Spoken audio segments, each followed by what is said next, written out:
Hello again, I'm Carla McLaren, and in this episode of Emotionally Speaking, we're looking at what are the emotions involved in burning out at work. And we know there's anger there, right? But anger tends to be an emotion that gives you some energy. So how are you burning out? What I see in burnout, and my husband and I, Tino Plank, have created a program called Healthy Empathy, which is empathy work specifically for healthcare professionals because there's a crisis in healthcare right now, which a lot of people aren't talking about, but should, which is physician suicide. The numbers for the percentages of physician suicide as opposed to regular everyday suicide is much higher. I think it's 2 or 3 times higher than the non-physician population. And it's a hidden thing, so let's unhide it. Let's say physicians, empathic burnout is a real thing, and it can lead to despair. And you can get help. Reach out. Don't tough it out. You're brilliant. You're worthwhile. You're valuable. Don't go anywhere. Stay here and help fix the system that has injured you rather than injuring yourself further. Okay? We need you here.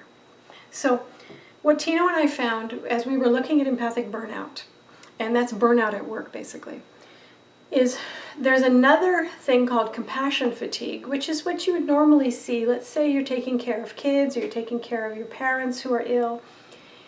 It's going to be tiring because it's work. You know, you're doing a lot of compassion, and a lot of the compassion, especially with little kids and with people who are ill, you're not going to get a lot back because the people are not capable of it.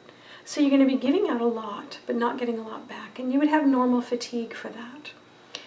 In a situation of burnout, it is different than the simple fatigue of taking care of others and not getting taken care of in return. In a burnout situation, what you've usually got is a structure that is intrinsically unfair and that you as an individual cannot affect, right? So yes, there's anger that should be happening, and as we talked about in the anger video, anger is the emotion that comes forward in the presence of challenges to your self-image, your voice, your standpoint, your individuality, right? So when you're in an unfair structure, I mean, that's the whole structure is all about challenging every part of you that's you, right? But if it's a structure and you are trying to set boundaries and you are trying to support the individuality of yourself and others around you, and the structure keeps crushing you, then anger's kind of going to be in a feedback loop that isn't very helpful because nothing will change, right? You'll just get more and more angry. And the anger might compel you to leave that job or to go to HR or to call Adult Protective Services for the whole business, right? But what if the structure still doesn't change? What can happen then is we move from the anger emotions into the sadness emotions, and sadness, grief, depression, and the suicidal urge.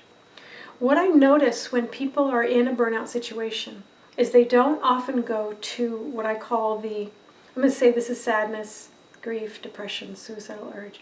They don't often stay in what I call the healing balm of the soul, which is sadness, which is just to let things go, to cry, which who can cry at work, right? You're going to lose face. We don't have a lot of room for crying. So you're going to have to jump over sadness, which is the correct emotion for the situation. It's letting go of something that isn't working anyway. The situation is not working, right? But we can't use sadness. We also can't go to grief, which is a more powerful emotion that comes forward when there's a death or when something has ended and there's nothing you can do. It's done. It's over. But we don't work very well with grief, and especially in the healthcare community, we don't work well with grief. Dying looks like a failure of healthcare instead of a natural part of life. So grief and sadness are out, right? So we're in sadness in this situation. This is a sadness requiring situation, but the two sadnesses, grief and sadness, are not available. They're done. So here we have depression. And we'll find a lot of people in burnout go to depression. And depression arises when your whole psyche is trying to impede your energy and stop you from going in a direction that is not healthy for anybody, right? So you'd be like, why can't I get up? Why can't I move? Why can't I function? I'm talking about situational depression here. There's a difference between situational depression, which you can track to a situation, and major depression or bipolar depression. So it's important to know the difference. And I talk about it in the depression video. So you'll definitely be in depression. You might come into anger, being pissed off, and then boom, drop right into depression. And if you stay there long enough, and the system works on you, and your anger is no longer functional, you can't access your sadness or your grief, your depression won't let you sort of see the world and move on, it can get very, very, very, very dark. And the fourth sadness, the suicide urge, would need to come forward. So when you see burnout, that is very different than fatigue in work. And burnout is a dangerous situation, emotionally speaking, physically speaking, and in terms of your life. It is dangerous to be in burnout, right? So here we have these three sort of lighter sadnesses, sadness, grief, and depression. They couldn't make the difference. They couldn't do anything because the system is oppressive. So the most powerful of the sadnesses, the suicidal urge, will step forward. And when it does, it is important to understand that the rule in an empathic approach to emotions is we listen to the suicide urge, and the suicide urge basically says, give me liberty or give me death, because this situation is going to kill you anyway, right? And so for some people, and sadly too many healthcare professionals, including nurses, it's not just doctors, dentists, it's sort of everyone within the healthcare community is at higher risk for burnout and suicide, or depression, or suicide attempts, or suicidal ideation. When the suicide urge comes forward, it is not saying, you, Carla, are a failure. It is not saying, kill this. When we work with suicide empathically, we ask it, what needs to die? And I am off the table. This is not being killed. What needs to die? And when you ask the suicide urge that, and you're in a system of burnout, and you're depressed, and you're exhausted, something in you, because it's such a powerful emotion, will kind of stand up and go, this system, these situations, this problem, it is an amazingly specific and kind of brutal emotion that will say, this is unlivable. And then you can make the decision about your burnout, saying, well, is this what I wanted to do with my career, right?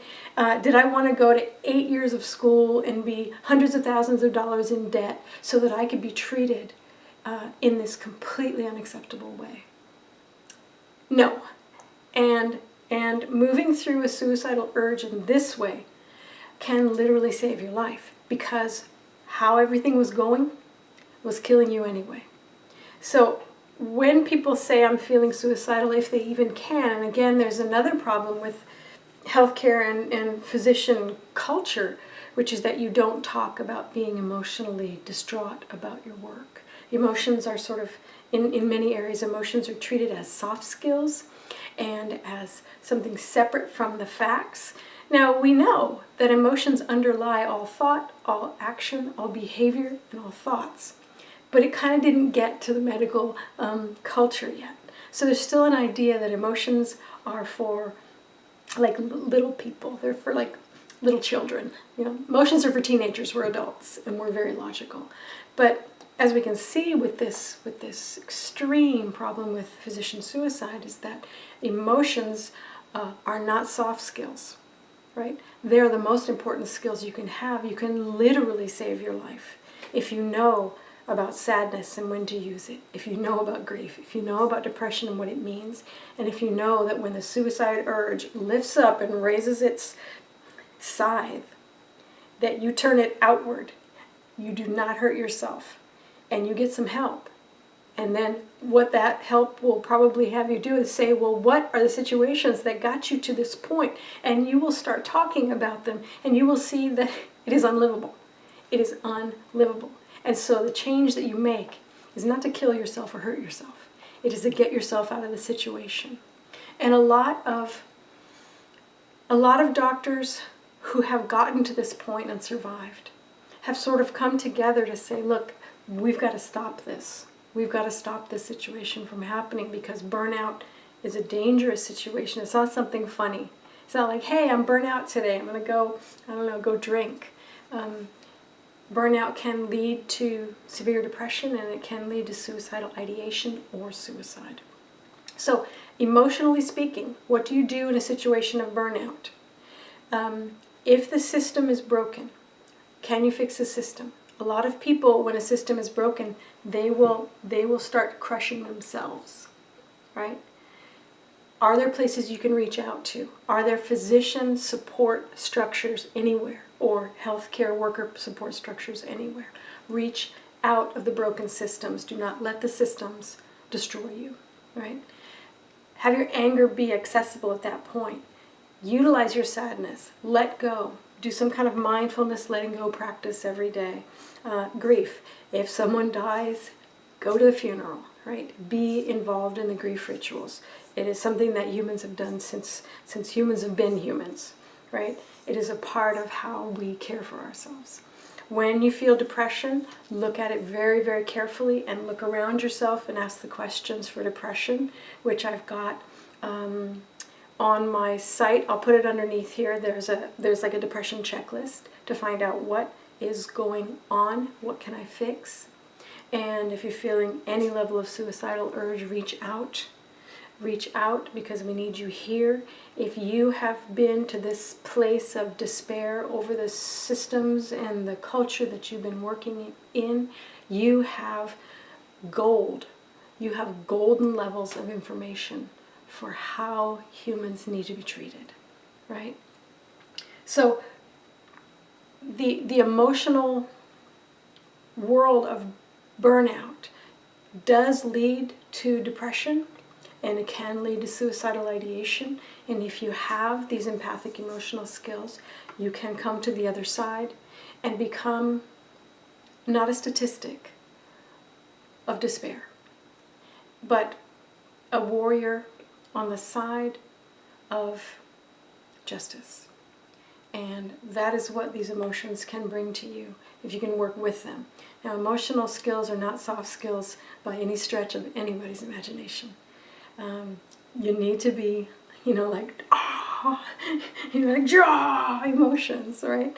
But your emotions will give you the strength you have to be that person. So if you're in a place where there's burnout happening, reach out for help. It is probably structural. It probably doesn't have anything to do with you.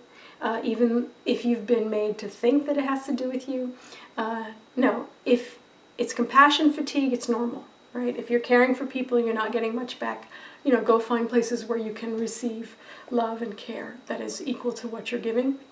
But if it's burnout, it is not normal, and it needs to stop, right?